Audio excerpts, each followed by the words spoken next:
Hi, my name's Steve, and tonight I'm going to show you how to work with a chain and a chain tool and some things that you might need to know when you're installing or removing a chain on a Schwinn Airdyne, on a Schwinn indoor spinning bike, on a Star Trek indoor spinning bike, on any kind of bike, even an outdoor cycle, a mountain bike, or a road bike. There are things you need to know about chains. First and foremost, you must remember that a chain is meant to go around a sprocket, okay? Like so. And what happens if you put an old chain with a new sprocket or a new sprocket with an old chain? The teeth will not match correctly. And over time, as it rotates, the chain will skip or make a lot of noise.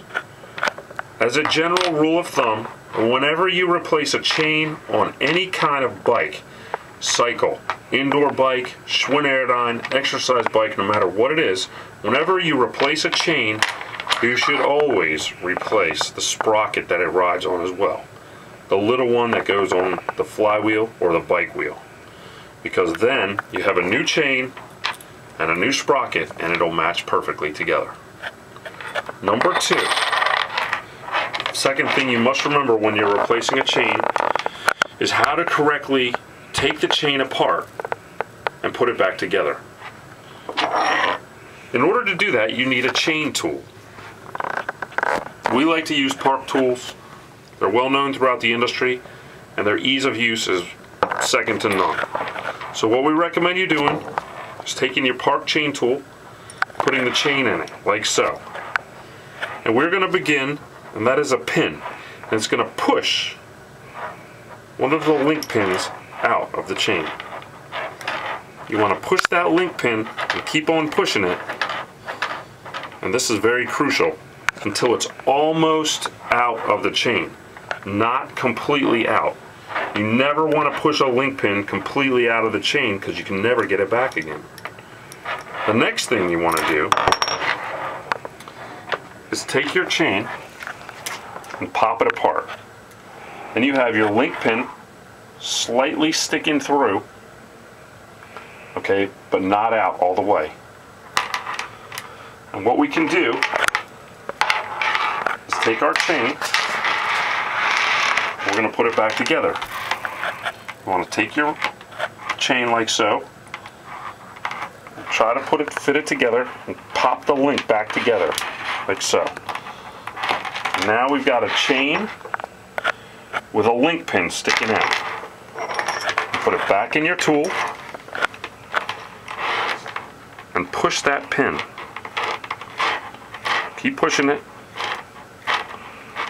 until make sure it comes out the other side and it's even. So make sure that link pin is sticking out of both sides of the chain.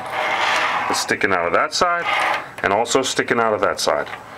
And now what you're going to have is you're going to have a link that's extremely stiff. It's not going to bend at all.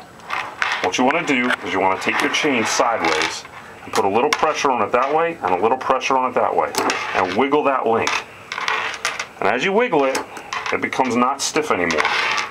Now you have a link, you have a chain that's put together, and you can use it on your indoor spinning bike or exercise bike. Now, one other thing you have to remember when you're dealing with chains is everybody talks about chains and the amount of links that they have. There's two kinds of links on a chain, an inside and an outside link, but they're both considered links. So this particular chain has 1, 2, 3, 4, 5 links. This chain has 5 links. Make sure when you're counting your links, you're counting the inside and the outside links as well. Now, the next thing I want to talk about is on an indoor cycle bike. We do not recommend you use quick links in the chain, okay? Because they're not as strong and they don't hold up as well as a chain that's completely put together.